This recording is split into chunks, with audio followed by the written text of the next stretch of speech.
Well, welcome to session 14 of our review of the book of Acts. And we're going to explore Paul's defenses against three accusers, Felix, Festus, and Agrippa. You know, law was the most characteristic and lasting expression of the Roman spirit. The first person in Roman law was the citizen, Will Durant points out in his classic history. In other words, it was the responsibility of the court to protect the citizen from the state. But too often, of course, various kinds of corruption infected the system and made justice difficult for the common man. And Paul was about to discover how corrupt a Roman governor could be. Arnold Toynbee, in his history, said the secret of the Roman government was the principle of indirect rule. And this meant that the real burden of the administration was left pretty much on the shoulders of the local authorities. Imperial Rome got involved only if there was danger from without or if the local governing units were at odds with one another. In this chapter, we're going to see the Roman legal system at work, and three men, each making their own contribution. Now, in the last session, you may recall, Paul was saved by the Romans and was called to an audience before the governor. We'll pick it up the previous chapter, about verse 23. And he called unto him 2 centurions, saying, Make ready 200 soldiers to go to Caesarea, horsemen 70, and spearmen 200 at the third hour of the night.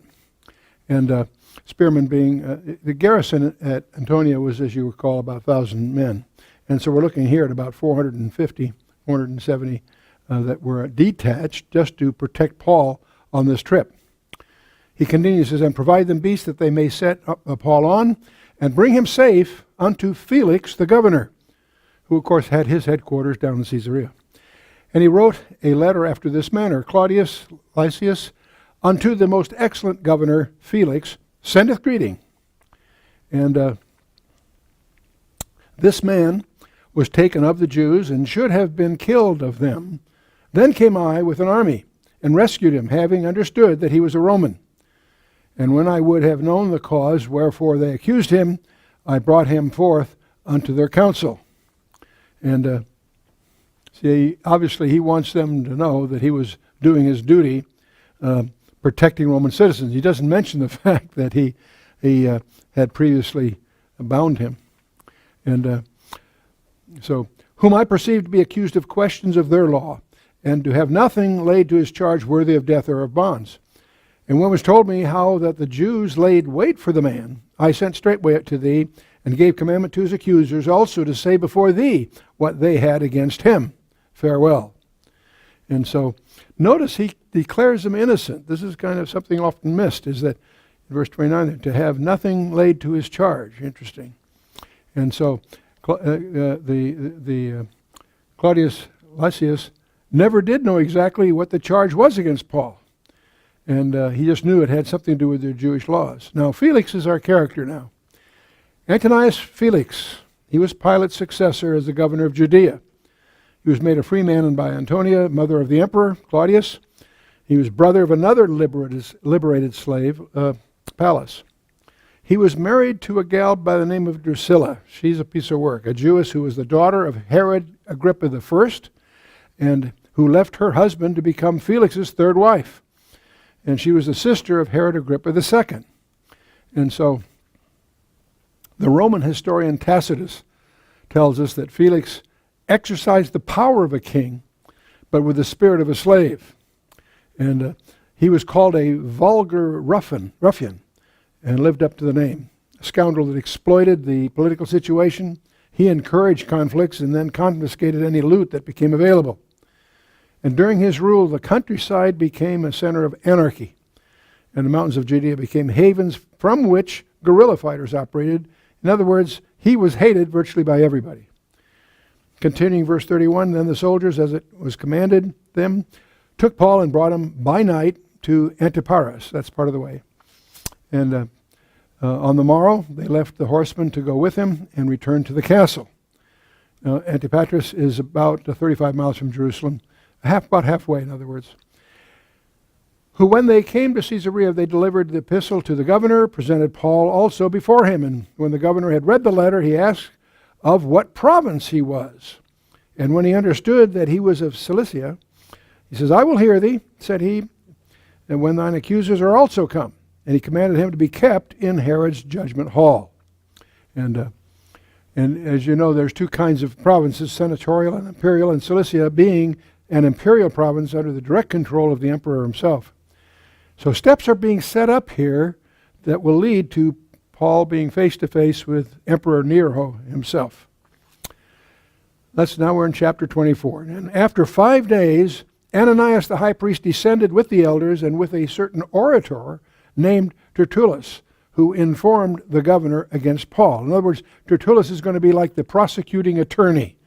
So Ananias brought his lawyer along, if you will. And now Ananias the high priest was some of the Jewish elders as well as lawyer to present the case and defend the charges. But Roman law was as complex as our modern law, and it took an expert to understand it and to know how to apply it successfully for his client's case. So Tertullus is the advocate for the prosecution, in effect, and the lawyer complimented Felix very elaborately, of course, because the governor's many reforms had indeed brought quietness to the land, he claims. If that was really true, why would it require 500 soldiers to protect one man in transit from Jerusalem to Caesarea? That sort of speaks volumes right there. And it was true that Felix had put down some revolts, but he had certainly not brought peace to the land. In fact, during the time Felix was suppressing robbers in his realm, he was also hiring robbers to murder the high priest Jonathan. So much for reforms. Continuing verse 2. And when he was called forth, Tertullus began to accuse him, saying, See that by thee we enjoy great quietness, and that every worthy deeds are done unto this nations by thy providence. We accept it always and in all places, most noble Felix, with all thankfulness. So here's this buttering up, this flattery. But he continues then, Notwithstanding that I be not further tedious unto thee, I pray thee that thou wouldest hear us of thy clemency a few words. For we have found this man a pestilent fellow, and a mover of sedition among all the Jews throughout the world, and a ringleader of the sect of Nazarenes, who also hath gone about to profane the temple, whom we took, and would have judged according to our law.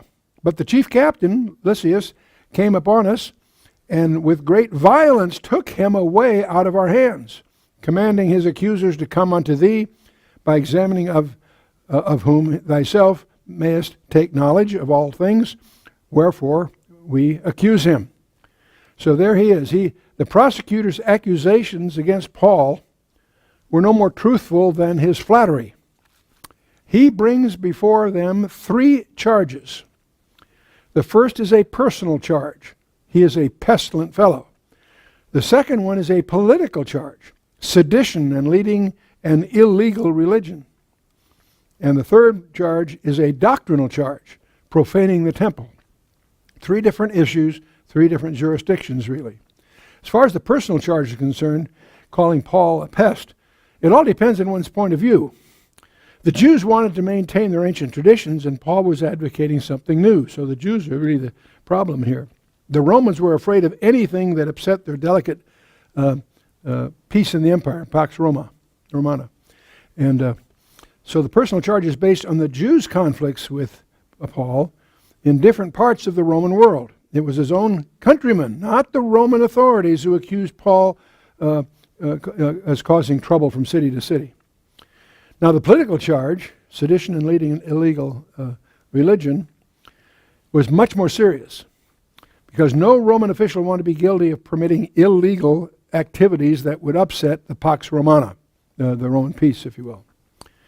And the third charge, profaning the temple, that had to be handled with very special care, because it implicated a Roman officer who had saved a man's life.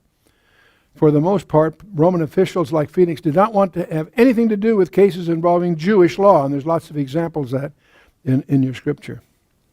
So let's go on here. Now, I want you to compare here Luke's account of Paul's arrest in Acts 21 and the captain's account in Acts 23, and the lawyer's account, Tertullus' account, in Acts 24. If you do that, you'll notice they're subtly different and totally confusing. See, Tertullus gave the impression that Paul had actually been guilty of profaning the temple, that the Jews had been within their rights in seizing him, and that the captain had stepped out of line by interfering. That's the flavor you get from Tertullus's account. And but if you compare these accounts, it was Claudius, not the Jews, who was guilty of treating a Roman citizen with violence. But Felix had the official letter before him and was more likely to believe his captain than a Hellenistic Jewish lawyer. And that may be why, by the way, Claudius wasn't present to testify. So that's a different account, obviously.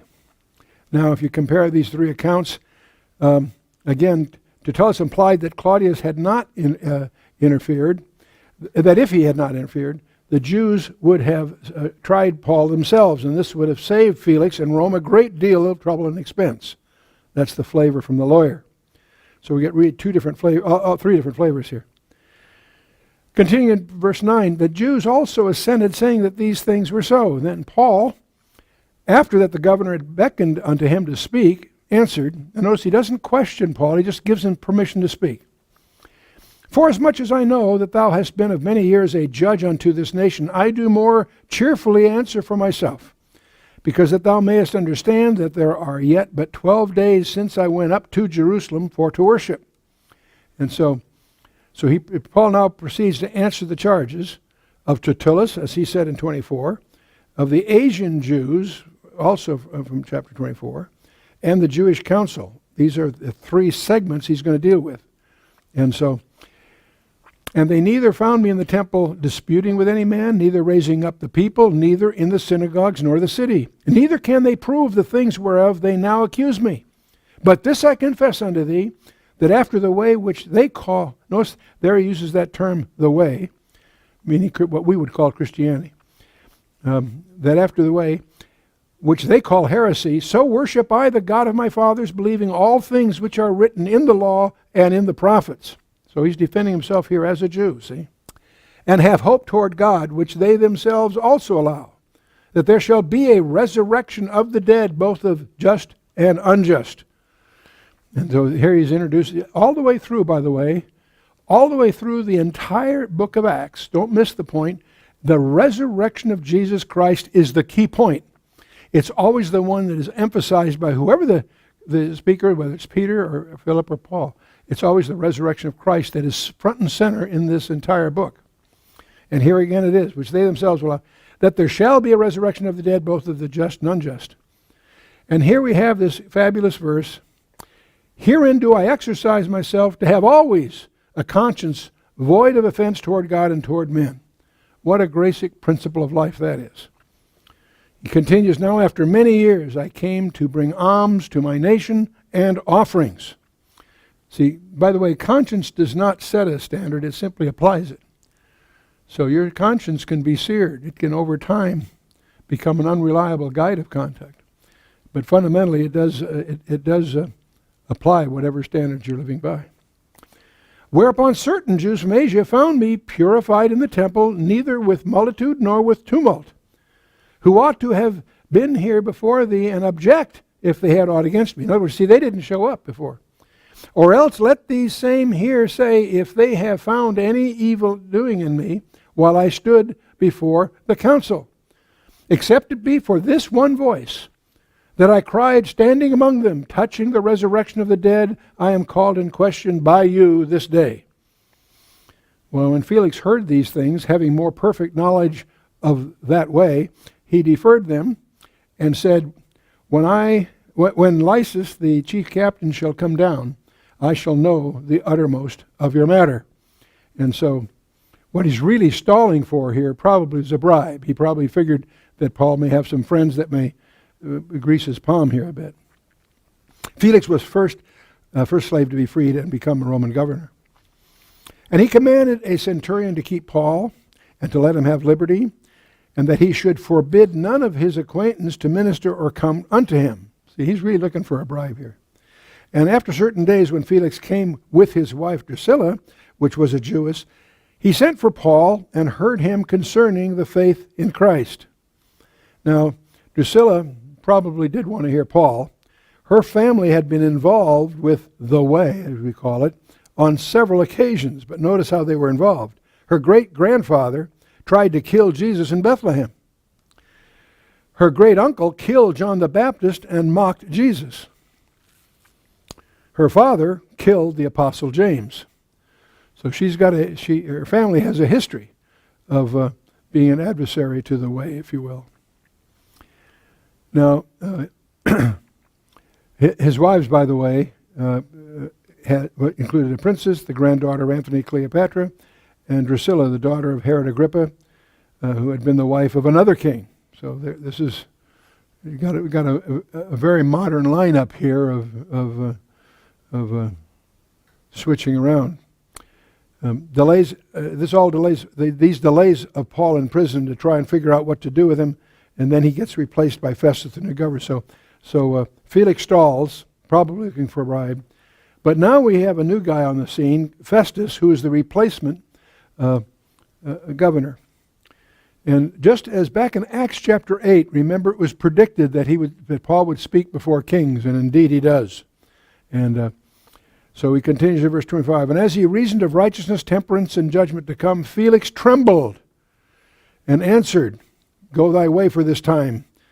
When I have a convenient season, I will call for thee. So again, see, he's just stalling for time here. When he speaks of he reasoned of righteousness, that's sins of the past, yesterday's sin. When he speaks of temperance, that's sins of the present, today's temptations. And when he speaks of judgment to come, that's tomorrow. So you have in this sentence structure here, sins of the past, sins of the present, sins of the future being dealt with. And but Felix is stalling for time. And procrastination is simply the thief of time. And I'm reminded of Satan and he had 4 demons come to report to him. And one says, I have a great idea. We're going to teach them that there's no God. And he says, well, that's no good. People can look around and tell there's a God. He says, another one comes and says, well, let's teach them that there's no heaven. And he says, that won't do. Everybody assumes they're going to heaven. That won't really work. Third one comes and says, well, let's preach that there really isn't any hell. And so he says, no, they'll outsmart that. And the fourth one comes with the winning strategy. I'm going to tell them there's no hurry. And so, silly little story, but the idea is that the most deadly of those 4 is just a stall. And see, Satan loves tomorrow. He doesn't like today. Tomorrow is the day that the sloth will work. Tomorrow is the day that the fools repent. Tomorrow is the day that we start our diet. See, tomorrow. And I'm always reminded down in Newport Beach, there's a very famous seafood restaurant, the crab cannery there. And they have a huge sign out in front. Free crab tomorrow.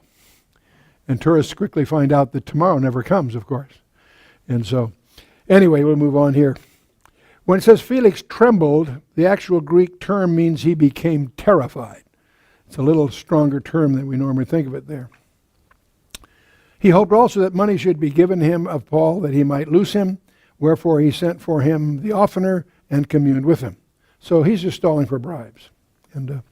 But after 2 years, Porcius Festus came into Felix's room, and Felix, willing to show the Jews a pleasure, left Paul bound. Okay, so the new governor, Porcius Festus, was a better man than his predecessor, and apparently took up his duties with the intention of doing what was right. We get the impression that was really his ambition here.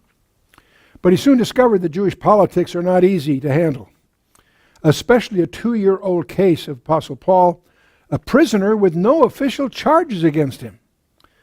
And so, furthermore, Paul was a Jew whose countrymen wanted to kill him. And he was a Roman whose the government did not know what to do with him. The government was responsible for protecting him. So, now when Festus was coming to the province, after 3 days he ascended from Caesarea to Jerusalem. And he had a unique problem here. For the new governor, he is a new governor, and here's a guy the Jews hate, and yet he's appealing to Caesar. So he's got his hands full here. The Jews say they want to examine Paul, but really it's just a ploy to get him back to Jerusalem so they can kill him. So he should send Paul to Rome, but on what charges does he send him to Rome? That's the other issue.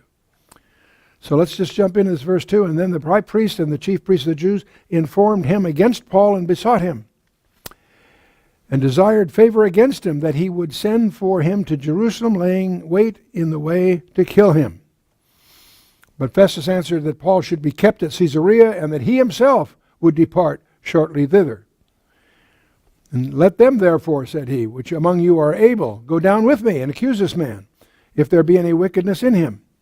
And when he had tarried among them more than 10 days, he went down to Caesarea, and the next day, sitting in the judgment seat, commanded Paul to be brought. But see, there he's on his own soil. He can protect him there. And when he was come, the Jews which came down from Jerusalem stood round about, and laid many of the grievous complaints against Paul, which they could not prove. And while he answered for himself, neither against the law of the Jews, neither against the temple, nor against Caesar, have I offended anything at all. But Festus, willing to do the Jews a pleasure, answered Paul and said, wilt thou go up to Jerusalem, and there be judged of these things for me? And so Paul knows that's a mistake. Then said Paul, I stand at Caesar's judgment seat, where I ought to be judged. To the Jews have I done no wrong, as thou very well knowest. See, a Roman judge could not move the case to another court without the consent of the accused, and Paul refused to go. And so instead he claimed the right of every Roman citizen, and that's to appeal to Caesar. Paul continues, if I be an offender, or have committed anything worthy of death, I refuse not to die.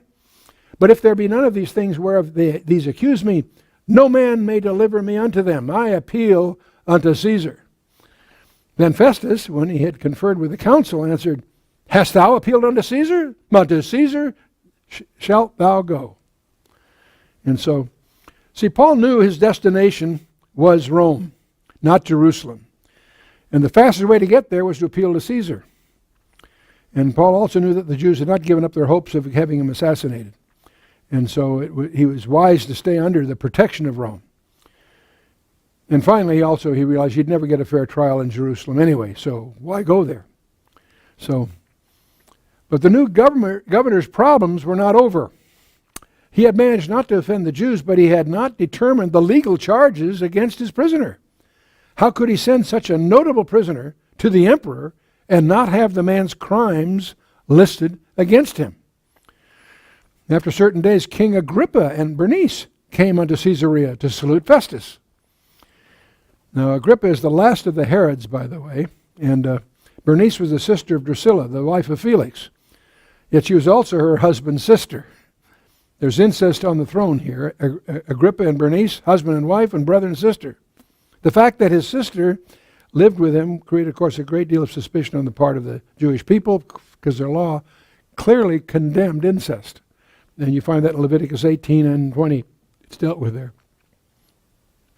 Now, Rome had given Agrippa II legal jurisdiction over the temple in Jerusalem, so it was logical that Festus share Paul's case with him. That's the connection here. These Herods you need to really get a perspective of. The dynasty of Herods were not Jews, they were Edomites. And this is a confusing thing to many people. To the Roman mind, Esau and Jacob were in the same family. So this is a family squabble that we're dealing with. And but they in the Greek they're called Idumeans, but they're basically Edomites, the traditional enemy of Jacob. And so the Edomites were from Esau, the rival brother of Jacob, and so that's but most people don't know the history, because the Edomites moved from being southeast of the Dead Sea. When they're driven by the Nabateans, they move westward. And they end up establishing their own country called Idumea, with Hebron as their capital. This would be an area south of Jerusalem. And when the Babylonians were taking the Jews captive, the Edomites cheered them on. And of course, the Jews never forget that. The Edomites were their bitter enemies. Well, as the years go by, there is a time when finally, we have the Maccabean revolt, which they actually threw off the yoke of Greece, the Greek Empire, and they had ushered in an era of their own rule called the Hasmoneans. What most people don't realize is during that time, John Hyrcanus, the leader, forced the Edomites to become Jews or die. And this forced conversion of Edomites into Judaism, huge mistake, of course, for a lot of reasons. But the point is that to the result was that to the Roman mind, an Idumean is a kind of Jew. They have a family squabble in the background, but to the Roman mind, so when they appointed Herods as kings and so forth, they felt they were putting in place a kind of Jew, if you will. And so the Edomites have been on the throne through the Herods, as you know. And Herod attempted to win favor of the Jews by rebuilding the temple and a lot of building projects. And Herod the Great was the one who killed the babes in Bethlehem. Herod Antipas was the one who beheaded John the Baptist when Salome danced for him. And Herod Agrippa I was the one who put the Apostle James to death with the sword. And Herod Agrippa II is the one we're seeing here. He's the last of the Herods. Let's continue with verse 14. And when they had been there many days, Festus declared Paul's cause unto the king, saying, There is a certain man left in bonds by Felix, about whom, when I was at Jerusalem, the chief priests and the elders of the Jews informed me, desiring to have judgment against him.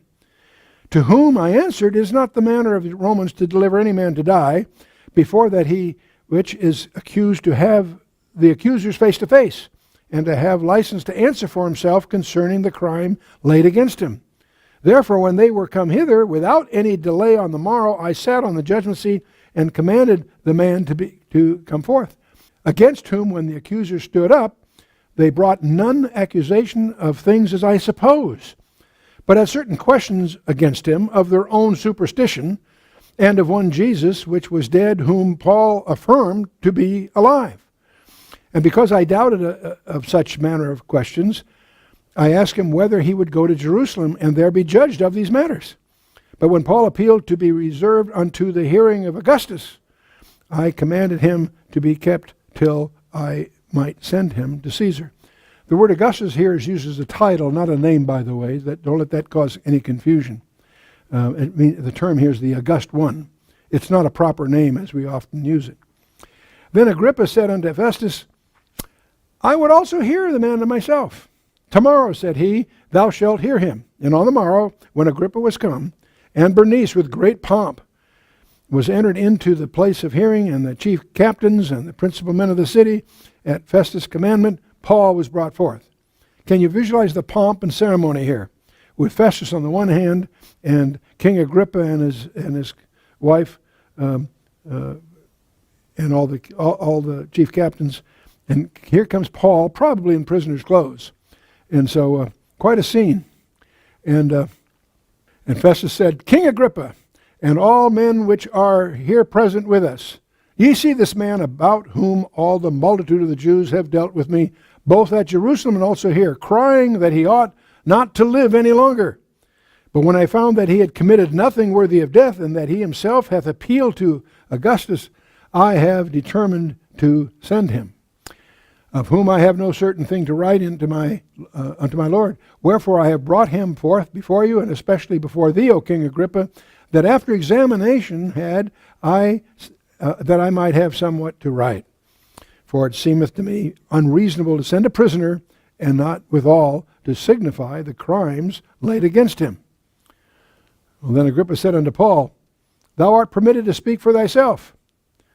Then Paul stretched forth the hand and answered for himself. I think myself happy, King Agrippa, because I shall answer for myself this day before thee, touching all the things whereof I am accused of the Jews. So he's probably glad now he's speaking to a Jew that should understand his frame of reference. Especially because I know thee to be expert in all the customs and questions which are among the Jews. Wherefore I beseech thee to hear me patiently. So he knows he's not dealing with a Roman here, but someone that has a Jewish background. My manner of life from my youth, which was at the first among mine own nation at Jerusalem, know all the Jews, which knew me from the beginning, if they would testify, that after the most straightest sect of our religion I lived a Pharisee. And they were as strict as you can get.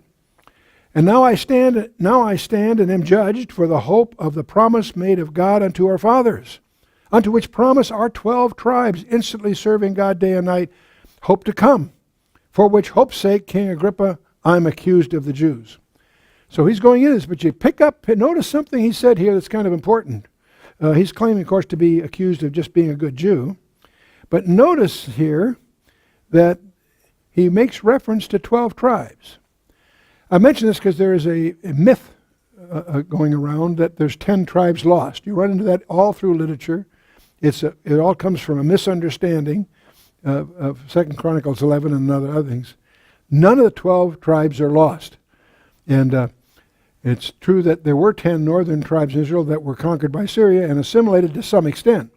It's not true that those 10 tribes were lost or annihilated somehow.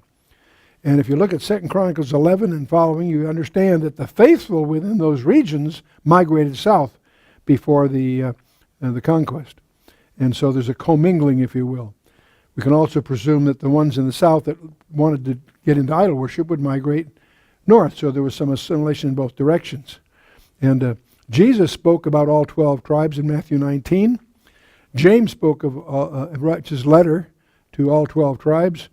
And the Apostle John makes reference to all 12 in Revelation 7 and 8, for that matter. So God knows who his chosen people are, and he will fulfill his promises that he made to them. But let's us move on here, verse 8. Paul continues, why should it be thought a thing incredible with you that God should raise the dead? I verily thought I ought to do many things contrary to the name of Jesus of Nazareth. Which thing I also did in Jerusalem, and many of the saints did I shut up in prison, having received authority from the chief priests, and when they were put to death, I gave my voice against them. And so it's interesting, it actually says I gave them a small pebble. That's an expression of Hebraism. That's the way the Sanhedrin used to vote, with small stones, black and white, guilty or not guilty. So he cast his vote against them is really what the idea is there. And it's from this verse that many scholars believe Paul was once a member of the Sanhedrin. And if he was, that means he would have had to have been married, because he had to be married to be in the Sanhedrin. So it's from this that most scholars assume that he had been married but became a widower because of 1 Corinthians 7 and some other verses. But let's move on here. Which thing I also did in Jerusalem, and many of the saints did I shut in prison, and when they were put to death, I gave my voice against them, and I punished them oft in every synagogue, and compelled them to blaspheme. And being exceedingly mad against them, I persecuted them even unto strange cities.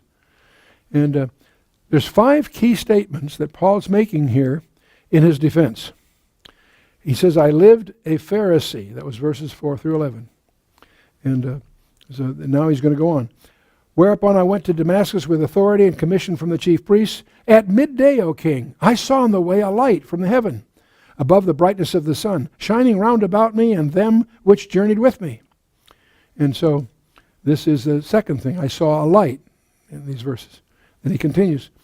And when we were all fallen to the earth, I heard a voice speaking with me and saying in the Hebrew tongue, Saul, Saul, why persecutest thou me? It is hard for thee to kick against the pricks. And I said, Who art thou, Lord? And he said, I am Jesus whom thou persecutest. But rise, stand upon thy feet, for I have appeared unto thee for this purpose, to make thee a minister and a witness both of these things which thou hast seen, and of those things in which I will appear unto thee. And so, delivering thee from the people and from the Gentiles, unto whom now I send thee, to open their eyes, and to turn them from darkness to light, and from the power of Satan unto God, that they may receive forgiveness of sins and inheritance among them which are sanctified by faith that is in me. And there's a summary right there, one of the greatest summaries, or synopsis, if you will, of the gospel message. Again, so we have 5 statements. I lived a Pharisee, I saw a light, and I heard a voice. Then he continues, Whereupon, O King Agrippa, I was not disobedient unto the heavenly vision, but showed first unto them of Damascus and at Jerusalem and throughout all the coasts of Judea, and then to the Gentiles, that they should repent, turn to God, and do works meet for repentance. For these causes the Jews caught me in the temple, and went about to kill me. Having therefore obtained help of God, I continue unto this day, witnessing both to small and great, saying none other things than those which the prophets and Moses did say should come. And so, So we have the 5 statements, and now he adds, I was not disobedient, and he's going to continue to say, I continue unto this day, and that's the way he's going to finish the chapter out.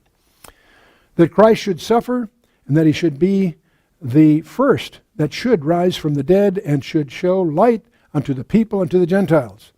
And as he thus spake for himself, Festus said with a loud voice, Paul, thou art beside thyself. Much learning doth make thee mad. So Paul gets interrupted in his presentation here, and he never gets to finish his sermon. He always gets interrupted. And before the session ended, Paul is the one that became the judge. Festus, King Agrippa, and Bernice became the defendants. Paul was indeed defending himself, but at the same time he was presenting the truth of the gospel and witnessing to the difference Jesus Christ can make in any person's life. So he's actually preaching to them, not just defending himself. He said, I am not mad, most noble Festus, but speak forth the words of truth and soberness. For the king knoweth of these things, before whom also I speak freely, for I am persuaded that none of these things are hidden from him, for this thing was not done in a corner. King Agrippa, believest thou the prophets? I know that thou believest. Then Agrippa said unto Paul, almost thou persuadest me to be a Christian. Now that's quite a controversial phrase there. That word almost makes it it's a very controversial phrase. Many get the impression that Agrippa was almost persuaded. Other scholars feel it's more of a cynical comment than that. You can take your own choice on that. Paul said, I would to God that not only thou, but all that hear me this day were both almost and altogether such as I am, except these bonds. And when he had thus spoken, the king rose up, and the governor, and Bernice, and they that sat with them. And when they were gone aside, they talked between themselves, saying, This man doeth nothing worthy of death or of bonds. Then said Agrippa unto Festus, This man might have been at liberty, if he had not appealed unto Caesar. So these 5 statements summarize his whole defense against them. I lived a Pharisee, I saw a light, and I heard a voice, and I was not disobedient. And then his wrap-up is, I continue unto this day. And so that wraps up his defense against these accusers. And in our next session, I want you to study Acts 27 and 28 and be prepared for a real change of pace, because we're going to get into a seafaring narrative of a great storm that will have, I suspect, some surprises for everyone. So Paul will go to Rome, and he'll spend some years there in prison, but he'll finally get to see the emperor. And we don't know from Scripture, but we do have other reasons to believe that the case was dismissed, that he was freed and went on to other things, including visits to Spain and Britain, believe it or not. He gets arrested again, back to Rome in prison again, and is finally taken outside the city and beheaded. So there's 2 Roman imprisonments, but there's a space between the 2, which there seems to be reason to believe he'd visit Spain, and there's even the Constitution of Scotland makes reference to the uttermost part singular, of the earth, claiming that they feel that was a fulfillment of Acts 1:8 and so on. In any case, Luke remains with him right up to the end. And I want to talk a little bit about these silences. There's several periods in the life of Paul after his conversion that are passed over in silence, but that may be, they themselves may be significant. Between Damascus and Tarsus, there was 3 years, part of which was in Arabia, in which the apostle returned in full possession of the gospel explanation that he subsequently documents in the epistle to the Galatians, and especially the epistle to the Romans, which is, some people call the gospel according to Paul. It's the most definitive statement of law and grace and so forth, the foundation of the gospel. Now then, there were 2 silent years in prison in Caesarea, between his arrest in the temple in Jerusalem and his deportation to Rome.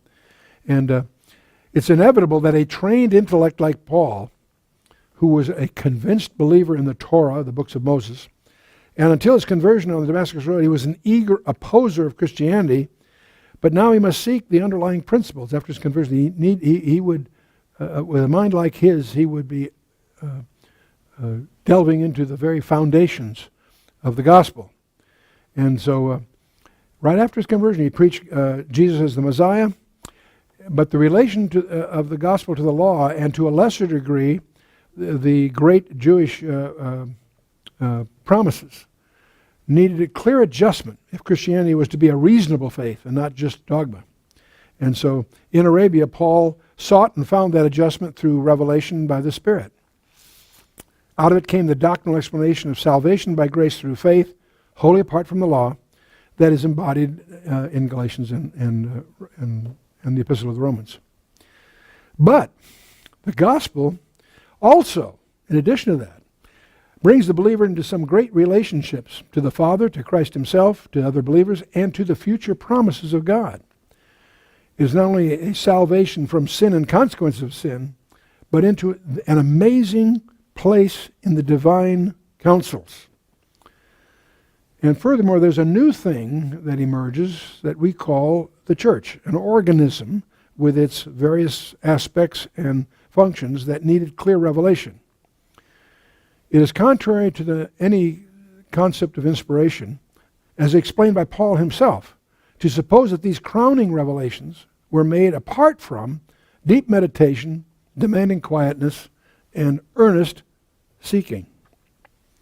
And these turn out to be the epistles that Paul wrote from Rome, from his captivity in Rome, written Ephesians, Philippians, and Colossians being the queen of these. So with that, let's stand for a closing word of prayer and be ready for the seafaring narrative that climaxes this remarkable book. Let's